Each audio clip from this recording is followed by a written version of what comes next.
আচ্ছা, একটা কথা বলবো? কেন বলো তো তুমি আমাকে ঠকালে? ঠকিয়েছো তুমি আমাকে। আমি তোমার অতীত কোনোদিন জানতে চাইনি, আর জানার চেষ্টাও করিনি।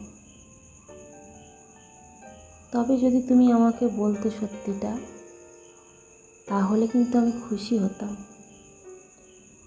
কিন্তু তুমি সেই সত্যিটাও তো গোপন করেছো, করে সেই অতীতটাকে তো বর্তমানে নিয়ে এসছো।